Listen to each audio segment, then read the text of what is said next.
Olá, gente. Estamos aqui de novo no programa Entretanto para falar das coisas do Brasil e do mundo à luz do direito de maneira rápida, direta, objetiva, descontraída.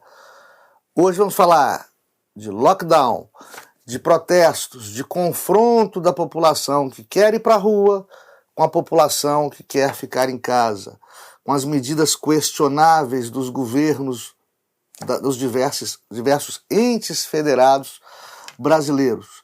Vamos falar dos macacos de San Diego, na Califórnia, que também estão sendo vacinados pelo governo americano. E vamos falar da Copa América no Brasil em plena pandemia. Eu aguardo vocês no Entretanto. Vamos inscrever no canal, vão aplicar a sinetinha, vão dar o like ou dislike, mas vamos continuar comigo, eu estou aguardando vocês. Eu não me ajoelho com politicamente correto, não, porra. O juiz não tem que entrar em pilha de mídia, tem que atuar fazendo justiça.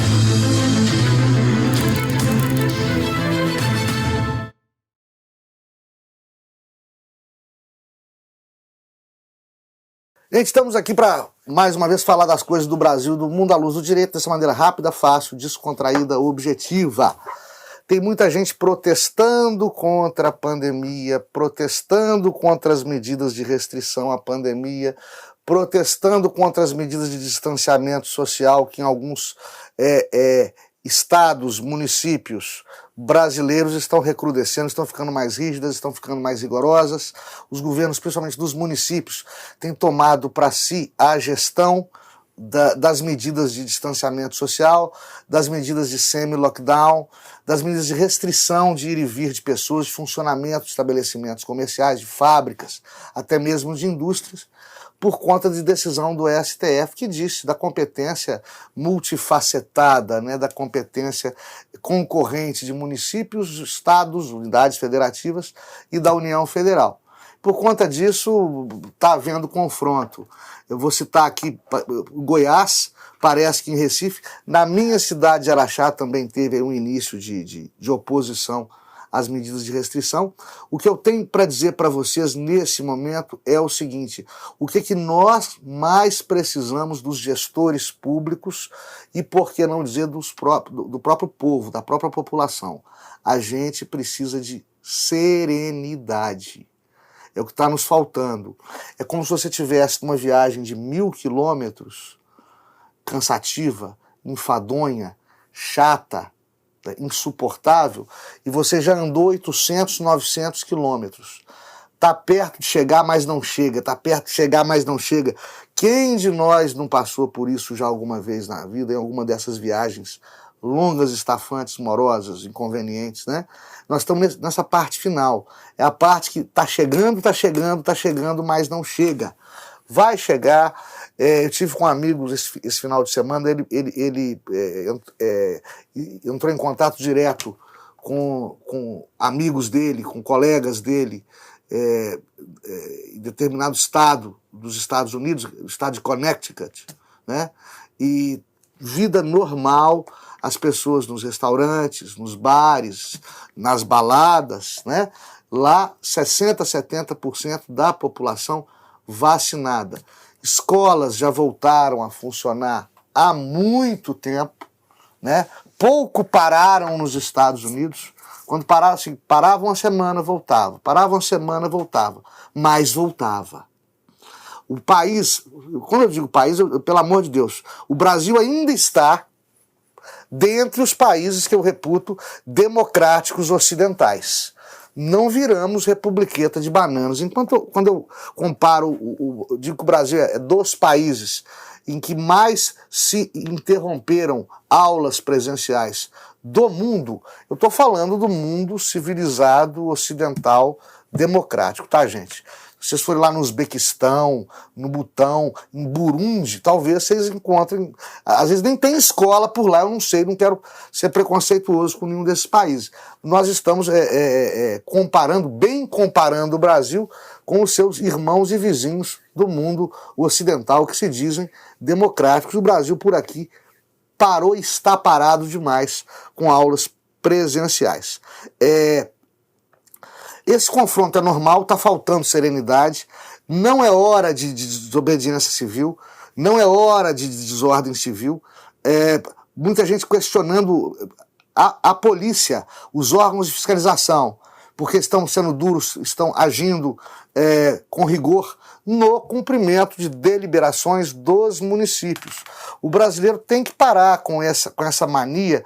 É lei, é proibido, mas eu não concordo. Não concorda, vai tomar banho na soda, meu amigo. Não concorda, entra com a medida judicial para combater a lei, para combater a portaria, para combater o diploma normativo que você não concorda. Eu me recordo da lei antifumo, né? Eu fui uma das pessoas que questionou a constitucionalidade da lei antifumo, porque aos olhos da Constituição Federal não existem cidadãos de segunda classe. Você não pode submeter, minha teoria à época, submeter o fumante a uma condição degradante ou menos digna em ambientes públicos do que você proporciona a um não fumante, né? E fui vencido.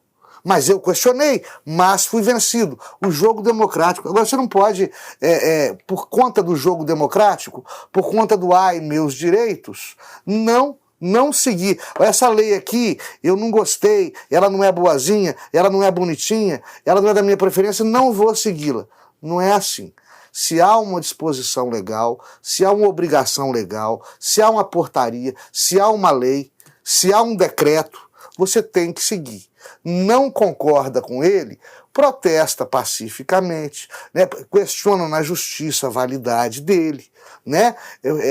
Faça por onde valer de maneira cidadã, maneira comedida e pacífica os seus direitos. Agora, resistir pura e simplesmente é desobediência civil, o policial não tem nada com isso, o policial recebe ordem, o policial certamente não queria prender cidadão, não queria abordar cidadão, queria estar em casa comendo pipoca e assistindo um jogo de futebol. Ele foi obrigado, pelo seu dever de ofício, a agir, está seguindo ordens, ele não entra no mérito se a portaria X ou Y está correta, né? A gente tem que respeitar os servidores públicos quando eles atuam no seu mistério. E repito, se a gente acha que quem nos comanda não tem razão, nós temos que apelar para o Poder Judiciário, que é onde as pessoas de bem vão discutir os seus problemas, é onde as pessoas de educação e de fino trato e de alguma cultura vão discutir os seus problemas. O grande problema acontece quando o Poder Judiciário não desperta confiança na população, ou por ser político demais, ou por ser ativista demais, ou por querer protagonizar demais posicionamentos políticos que descambam para o político ideológico, para o político partidário. E quem está fazendo leitura do STF, quando eu digo isso, não está errado, não. Só que tem uma novidade para contar para vocês. Essa história das mais altas cortes de justiça politizadas, e politizadas às vezes num sentido não tão bom, isso é velho como andar para trás, velho como a Revolução Americana, que tornou os Estados Unidos independentes da Inglaterra, velha como os regimes republicanos federativos são, como são, por exemplo, os Estados Unidos, a Argentina e o Brasil, dentre outros. Falou em tripartição de poderes, executivo, legislativo e judiciário, né? Falou em uma federação una e indissolúvel, e falou em entes federados. Você fala em Suprema Corte de Justiça, que vai do federal governar o estadual e o municipal, e essa Suprema Corte de Justiça, seja a Suprema Corte norte-americana, seja o Tribunal Constitucional argentino, seja o Tribunal Constitucional italiano, seja o Supremo Tribunal Federal brasileiro, ele vai ser, historicamente ele é, composto por membros escolhidos pelo partido da vez, pela ideologia da vez, leia-se, pelo governo que está comandando. As Supremas Cortes de Justiça dos regimes federativos são todas a cara do governo que formou a composição de seus membros. São a cara do governo que é o poderoso da vez, do partido que comanda a jurisdição de fora para dentro, naquela oportunidade, naquela determinada oportunidade histórica. Então, se as Supremas Cortes de Justiça não detêm a confiança dos cidadãos jurisdicionados, se as mais altas cortes de justiça dos países são alvo de desconfiança, se os cidadãos consideram ruins as mais altas cortes de justiça de determinado país, é porque o governo que as constituiu e que fomentou e que direcionou a sua jurisdição também foi ruim, também foi digno no momento próprio de desconfiança e também foi e é questionável, principalmente no que se refere ao denominado ativismo judicial, o ativismo judicial para o mal, né? O ativismo judicial que influencia a gestão dos países. E eu vi isso embrionário na cátedra da faculdade, eu vi isso embrionário nos bancos da academia. Quando eu era estudante de direito, eu vi surgindo esse ativismo judicial absolutamente equivocado, fora de lugar e fora de propósito. Não que o juiz seja um espectador, seja uma mera samambaia dentro da sala de audiência, mas o juiz ele deve se portar com equidistância, a uma distância igual das partes em conflito, para visar apaziguá-los e não botar lenha na fogueira, e não jogar gasolina na fogueira, como infelizmente está acontecendo, e era previsível que acontecesse, e isso decorre da politização das cortes de justiça, que é um fenômeno histórico, né?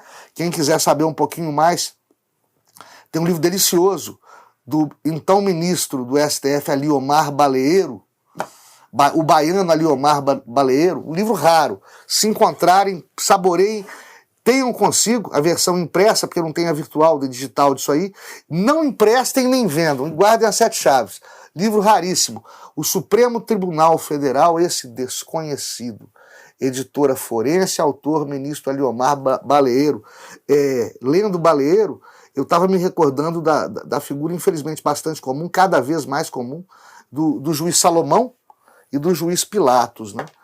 O juiz Pilatos é aquele que lava a mão diante da opinião pública. A opinião pública quer, eu faço. A opinião pública quer, eu dou. Quem, por acaso, estiver se recordando do pronunciamento do ministro, que falou, temos que ouvir mais a opinião pública, quem estiver se lembrando desse ministro, não vai estar errado, não. E o juiz Salomão, é aquele juiz que, para não complicar a sua vida, para não criar polêmica, para não ter que trabalhar mais do que o normal, para não ter que estudar, faz o trivial.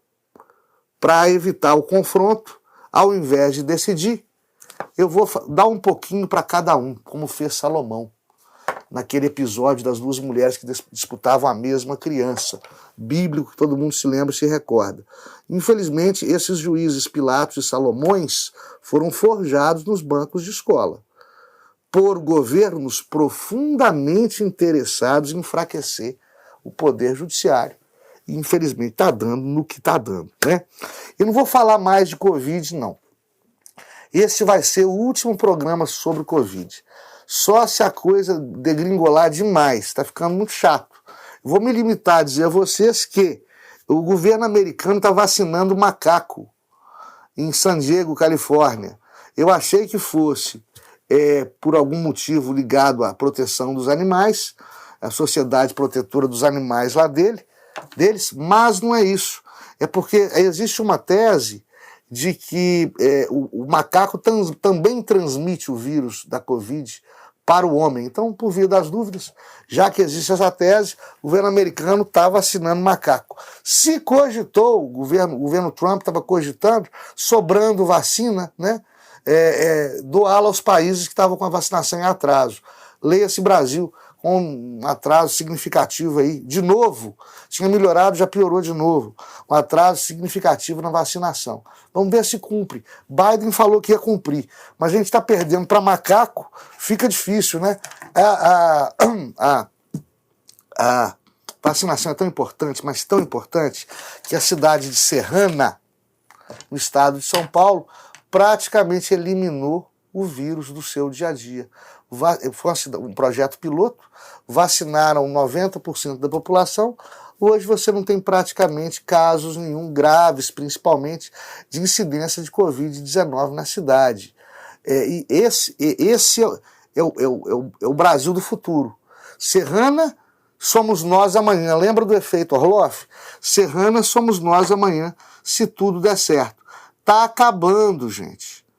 Lembra da história da viagem de 1.000 quilômetros?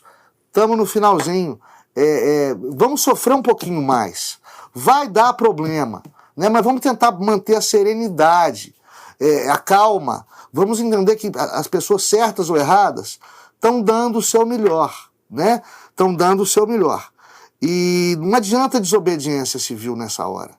Vamos questionar o que precisar ser questionado na justiça. Vamos lembrar do caso Serrana e vamos lembrar que Serrana somos nós amanhã, apesar dos percalços que estão chegando até esse amanhã, né? Agora a Copa América vai ser no Brasil em plena pandemia. Tem a sua lógica. Vamos realizar a Olimpíada de Tóquio. Agora, você vai me perguntar, é politicamente correto?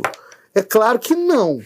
Mas você quer um presidente da República mais ostensivamente contrário aos conceitos de politicamente correto, é o meu amigo Jair Bolsonaro. E eu sou obrigado a dizer a vocês, com toda a distância que eu mantenho das brigas políticas, isso aqui é um programa técnico, gostoso, de entretenimento mais técnico, eu devo dizer a vocês que com todo o distanciamento que eu mantenho, eu adoro quando o presidente da República é politicamente incorreto, porque eu não gosto das coisas politicamente corretas, porque elas são exageradas, exageradamente certinhas.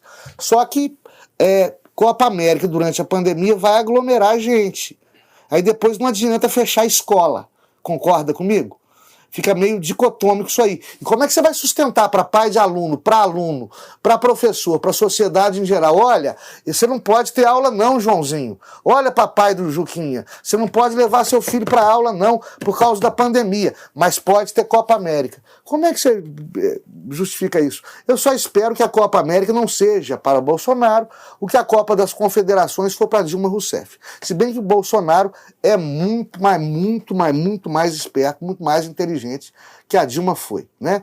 Aliás, a maioria da humanidade, com todo respeito, é mais esperta que a ex-presidente Dilma Rousseff. Tá bom, queridos? Muito obrigado, até a próxima. Fiquem todos com Deus. Adoro vocês.